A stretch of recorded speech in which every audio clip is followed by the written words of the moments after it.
Gorham is an actor best known for the ABC series Ugly Betty.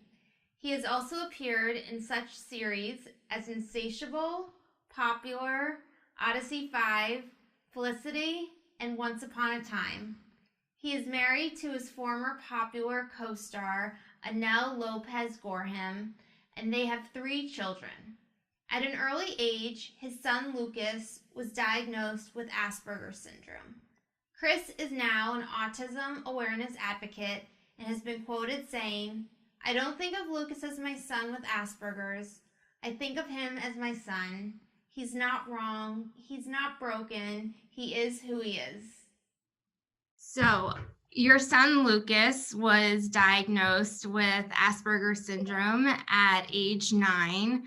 Can you tell us a little bit about his diagnosis and just briefly kind of the road that you and your wife had to kind of start and kind of journey your way through?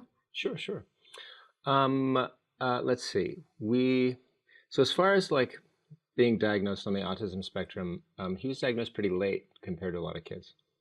And that's because he, as a baby, as a toddler, he was always a little late hitting all the benchmarks, but just about the time when, their pediatrician would start to get concerned, then he'd hit it.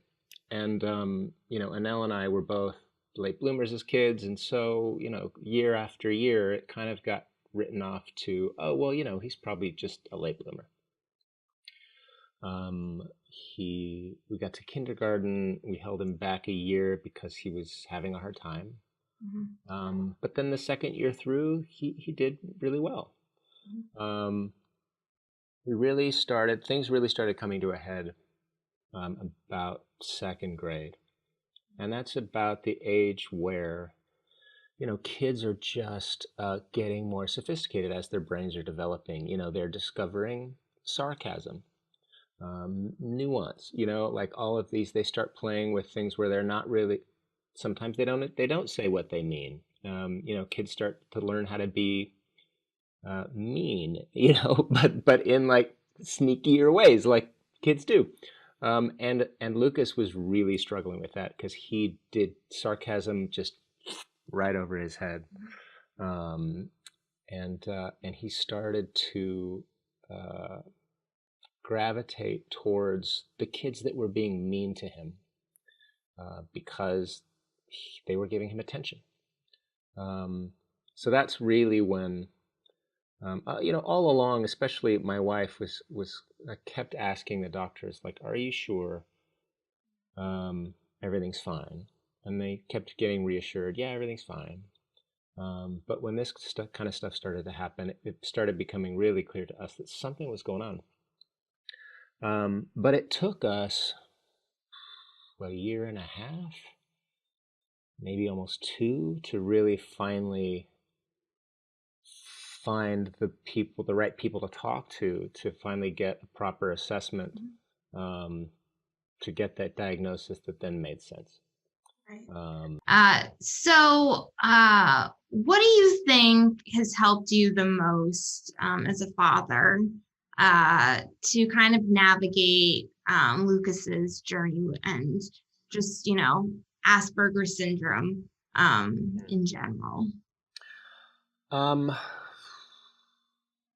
Well, if I'm honest, the thing that's helped the most is that I have remained mostly employed throughout all of this and can afford, and I'm not in like financial crisis. Because,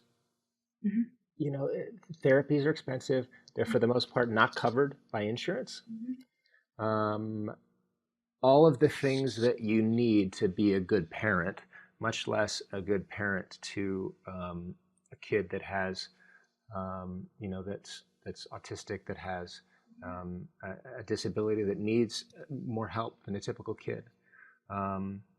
What it requires is things like patience, right? What it requires is presence. Somebody has to be there. The person that's there needs to feel good about themselves, needs to feel supportive, needs breaks, needs rest. It can be really challenging. Mm-hmm. And, I think part of the reason why there's a high divorce rate for parents, with kids with disabilities. And I think it's not because of the kids, it's because there's not enough support for these parents. And they get tired. And when you get tired, you're not your best self. You're not your best self for your partner. You're not your best self for your kids. And so honestly, the thing that's most helped me as a parent is just the fact that I have been able to have a job and earn enough money to pay for my family and feel good about myself, So what advice or tips would you give to parents that are just starting out this process with a child or a caregiver, I should say? Sorry. Sure. I would say, well, listen, I can just kind of remembered back to what my feelings were. And I felt like I needed to get all the answers immediately. I felt like there was a clock ticking and I needed to get all the answers immediately and I need to get it figured out, because if I act even, a week too late, it's going to set back his development by years and I might miss it. And so what I would encourage parents to do is just take a deep breath and know that that is not true, that it is okay to take your time, breathe, figure things out, ask questions, and just remember that your kid is the exact same kid that he was, or she was, the day before you got that news. You play the father in a movie called A Boy Called Poe. Can you tell us a little bit about the film? Yeah. So the movie is based on a true story. It's based off of a real relationship between a dad and his son after he lost his wife. And it's about, these two people trying to find each other again and like figure out how to move on after the trauma of losing your wife and losing your mom. It's written by by this dad who this happened to. It was directed by John Asher, who has an autistic son. And actually, when I sat down to meet with John about the part, I assumed that he knew that I also had a son on the spectrum, and was really surprised to learn that he didn't. So the thing that I loved about the script was that I felt like it wasn't afraid to show how we fail as parents, specifically as dads. It wasn't just a feel-good story about how this dad does everything right. It shows the moments where he falls really short of the kind of dad he wants to be. Sorry, it makes me emotional.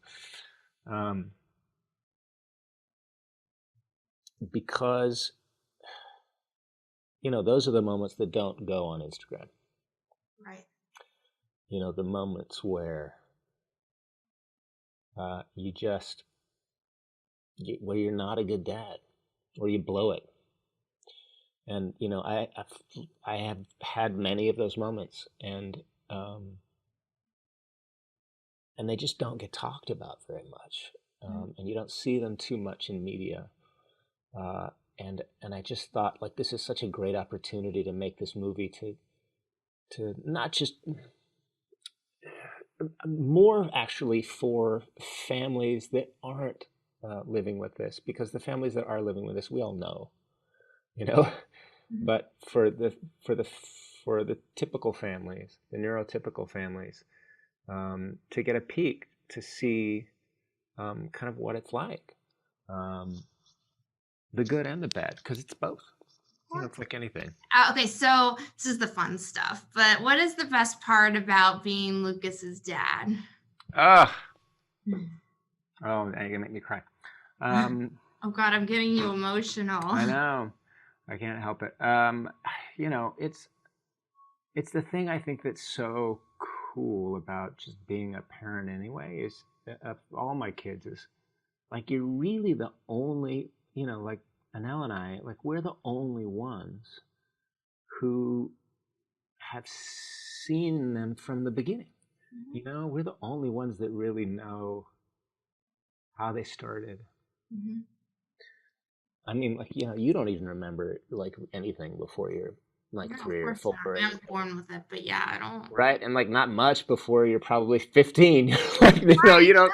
no, of course. It's all like Yeah, stuff. of And course. so, seeing where he started and just how far he's, you're just filled with love and pride. It's just, it's the coolest. Yeah, no.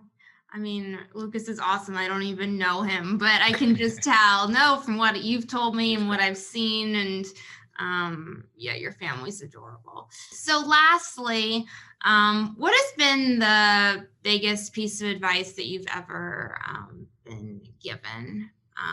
I guess more geared towards Asperger syndrome and just, being a parent to someone who obviously has their differences. Right. There's probably so much, but yeah, but like the stuff that sticks, and I don't know who, it's probably multiple people have said this at multiple times, but it's just to remind yourself that you do the best you can with what you have. When you know better, you do better. Be patient, not just with your kids, but with yourself. When you fail, and you will, make sure you're learning how to forgive yourself for those failures, and then, work to not make those same mistakes again. right. Basically just like, don't be so hard on yourself. Just, do the best you can, and that's gonna be enough. It's the thing, life's hard enough as it is. I know. This was great, Chris. You're amazing. Oh, thanks.